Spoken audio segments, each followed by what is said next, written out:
This one was va-news-republic.com. It says that Emirates Airlines, the world's largest A380 operator, begins dumping and cannibalizing its planes. Now, for those of you, obviously, you should know this. A380 is one of the largest ever, aircraft from Airbus.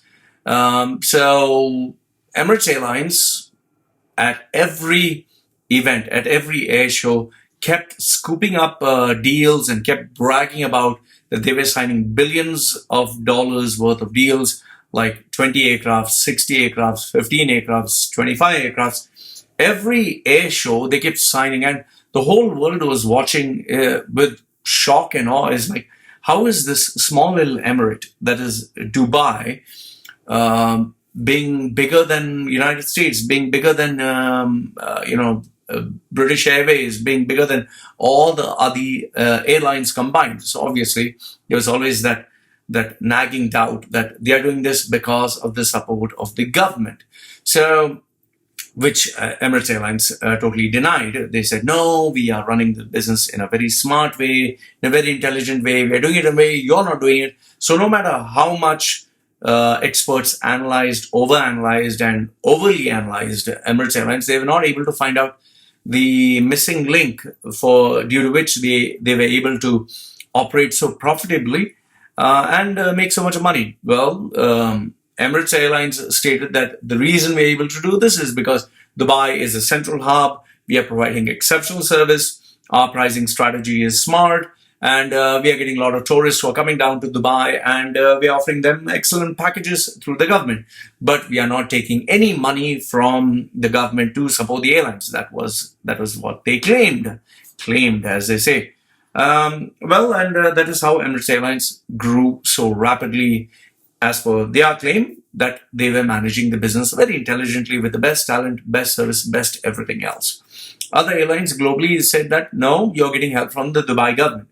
So anyway, that being aside, which is never ending, an argument, Emirates Airlines, because of its global vision, when the Airbus A380, the biggest aircraft, came out, almost 500 seats, they said, we will buy that. And all of the airlines, they were only buying one or two, maximum, not many. Emirates Airlines ended up buying, I think, 100 or 112, or they literally decided to purchase 250 in total. Okay, 125, I don't know the exact numbers, but right now Emirates Airlines has 112 of these 500-seat aircrafts, these behemoth giant aircrafts, and almost half of the 250 that Airbus will deliver before Airbus shuts down will belong to Emirates Airlines. So Emirates Airlines, even though it was the leading airlines, the number one airline, and they were the biggest supporters of Airbus, now even they have withdrawn that kind of support. They tried to show a brave face for very long, saying that, no, you can do it if you're smart in planning, if you really focus marketing, wanting to show bravado, but now they can't do it. As per Motley Fool, the airline's profits are way down. Emirates Airlines, 3 years earlier, that is, now it's 2019. In 2016, their profits were, they earned $1.9 billion, out of which they had an 8.4 profit margin percent. 2019, it seems they made a profit of 237 million, the profit margin being only 0.9%. So there is 8.4%, which was there is 0.9%. That's less than 1. So the reason for this sharp decline in profits, it was because of the fuel costs, which have jumped to 56%. And that occupies almost 32% of its operating cost, which is the largest item.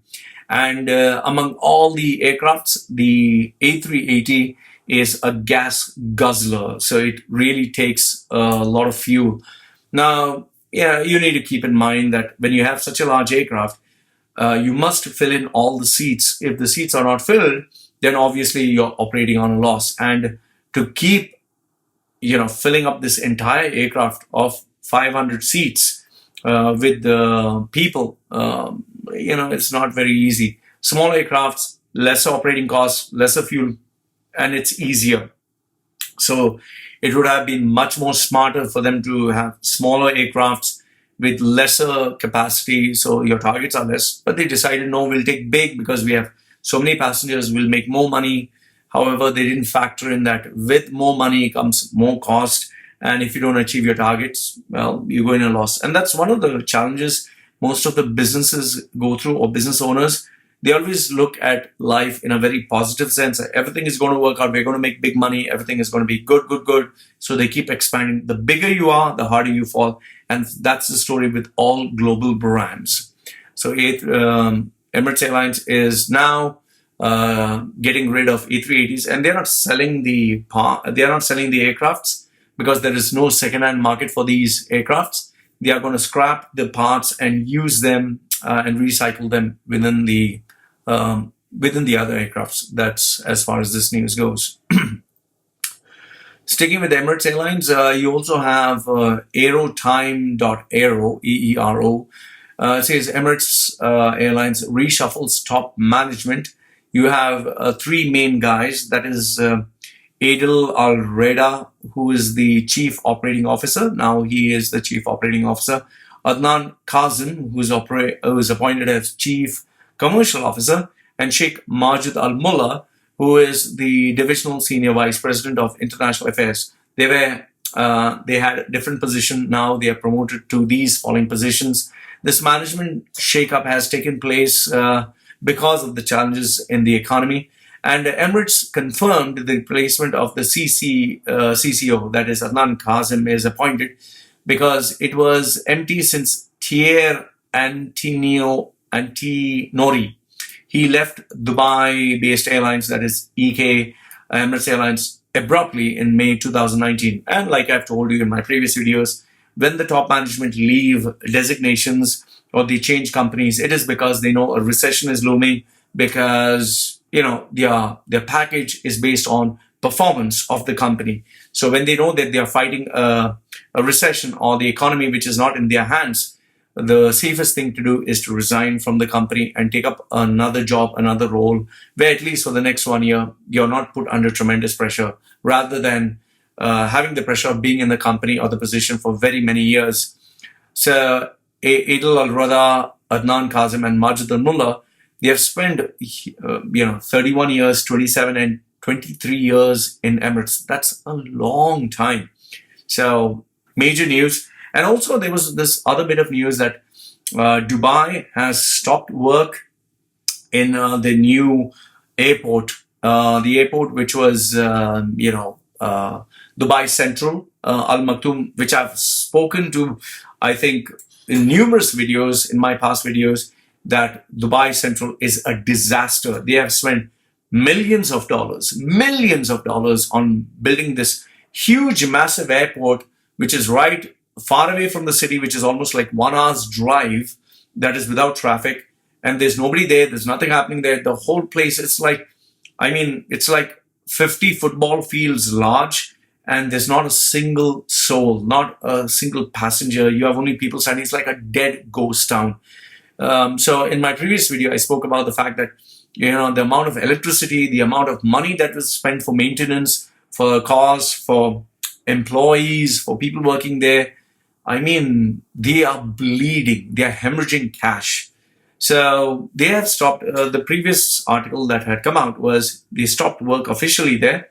But this article by Arabian Business states that Emirates Airlines will remain in Dubai International Airport for the next 10 years. They're not going to go to DWC, that is Dubai World Central.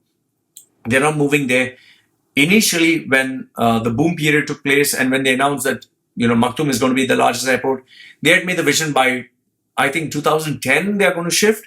Then once they came close to 2010, they said, no, we'll do it in 2020 when Expo 2020 is launched. We are going to do it that time. They had made big plans, big announcements, which Dubai normally does.